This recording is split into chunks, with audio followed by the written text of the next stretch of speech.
Hey folks, my name is Mario, and this is the third in a series of 3 videos that I wanted to make for folks that are facing HPV-related throat cancer like I did last year. This third video will be about the month or so immediately after treatment, then up to the present day, which is about a year later. Before all that, just my typical disclaimer, these videos are just about my own experiences, not medical advice. So if you are facing this same issue, please consult with your medical professionals. That's it for introduction. Let's talk about what happened immediately after treatment. Recall the actual treatment itself was about 7 weeks long, after which I got sent home to rest and recover, with the first follow-up appointment to be a month and a half after, and then every 3 months or so. So I was now home and should have been smooth sailing, right? Wrong. I think those 2 to 3 weeks after treatment were just as hard, maybe harder, than the treatment itself. I was still dealing with many side effects. My throat still hurt. I was on painkillers. Specifically, I was now on a fentanyl patch, and because of that, I had to manage constipation, which is a side effect of taking an opioid like fentanyl. It was during this time that I got careless and I stopped taking a daily laxative, which led to the worst constipation I ever experienced in my life. And I mentioned this in my previous video also. It was so bad that I seriously considered calling an ambulance, but ultimately I didn't have to. I won't get into details, but I will stress again that managing your constipation is critically important. It was also during this time that the neck burns on the outside really started to show themselves. Layers of my skin started to get raw and ultimately peeled off. I went to a dermatologist and got some gels to apply to the burn, and I had to keep my neck bandaged for many days, between 1 to 2 weeks straight, while I recovered from that. The dermatologist also gave me something to treat the acne that I got as a result of the chemotherapy. So that acne slowly cleared up over the next couple of months. And of course, the radiation had burned me on the inside of my throat too, so every time I sneezed, and fortunately it didn't happen that often, I would cough up chunks of blood. It was a little disturbing, to say the least. Separately, I was still experiencing fatigue and some balance issues.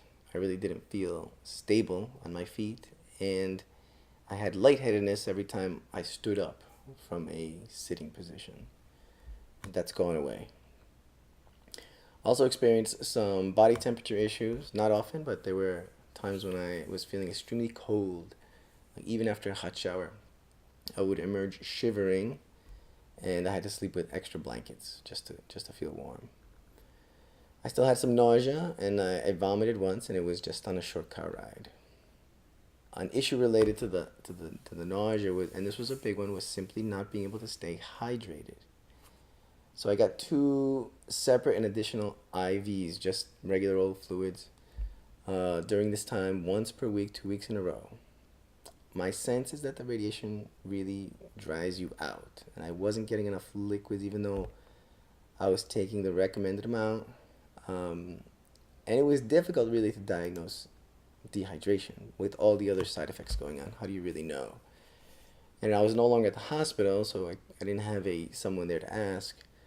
So I just ended up being proactive. It's better to be safe. And in my case, getting those extra IVs ended up being the right call.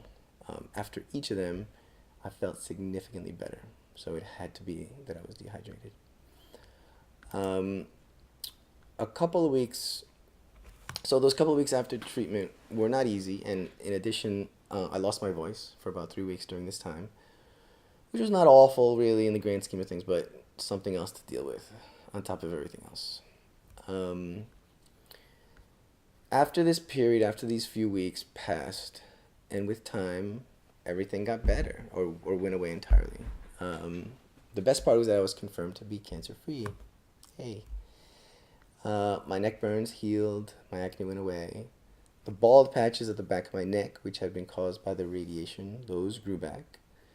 My sense of taste came back. That was huge. Slowly but surely, I distinctly remember going to a restaurant about 2.5 months after treatment and being able to taste everything for the first time. It was really amazing.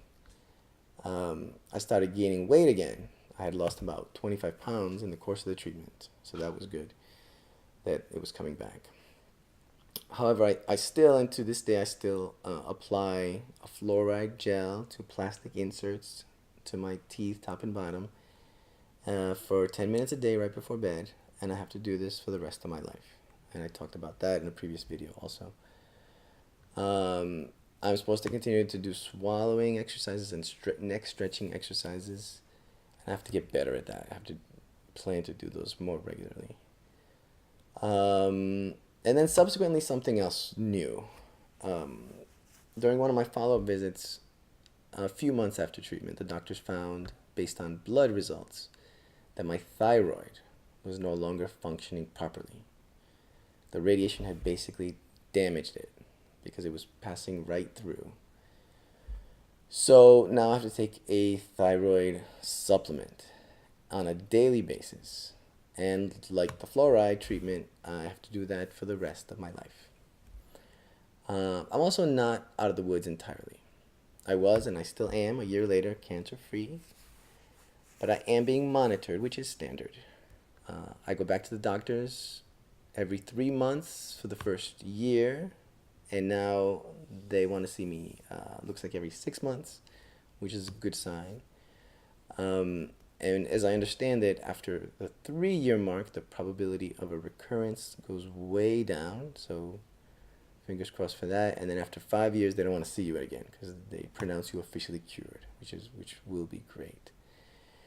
Now, if the cancer does return, there is another option, Plan B, surgery.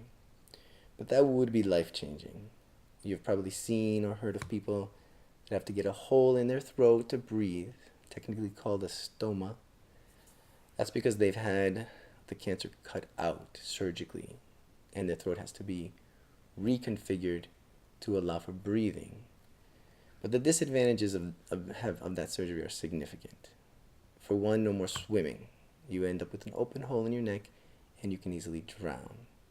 But probably worse is having to learn to talk all over again. And probably needing to do so by artificial means, like a portable amplifier, most of which I'm guessing would sound very robotic. I believe there are other problems with it, but hopefully I won't have to deal with them. But it is a plan B that would keep me alive. And the other stuff, my voice is pretty good, a little bit rougher and more gravelly than it once was, but that's okay. Maybe another annoyance is that I do have dry throat frequently, especially overnight. It feels like an irritation of the tissues. I've tried a few things to relieve that. Just drinking water when you need to helps. Or a saline spray that you shoot through your nose with your head back. That's okay too. But I think the ultimate relief is simply a small amount of honey. A teaspoon. It's really good at coating the back of the throat and providing long-lasting relief. There are also energy gels that come in small packets that are used by like distance runners or other athletes that are really the same way. And a lot of those have caffeine, so you have an extra bonus there. But I do, at this point, count all of my blessings that have come through relatively intact with few problems. My final comments, if you are experiencing this, you can do it. It's going to be tough. You're going to feel like crap. But you can get through it. Be mentally tough and hang in there. I want to thank MD Anderson where I was treated. Y'all are amazing and I love you. Thanks for watching my video. If you have not seen parts 1 and 2, those might be helpful to you, and the links are shown below. I hope if you have been diagnosed with this, or if you're a caregiver or someone for someone who has been diagnosed, or if you've been otherwise affected by this, that this has been helpful even in some small way. Also, and I have a separate video for this. If you have children, even up through their late teens, please get them vaccinated against HPV so that they do not have to go through what I went through. The HPV vaccine can also be given even to some adults with some benefit, so please do your research and consult with your medical professionals. Thank you for listening. Bye.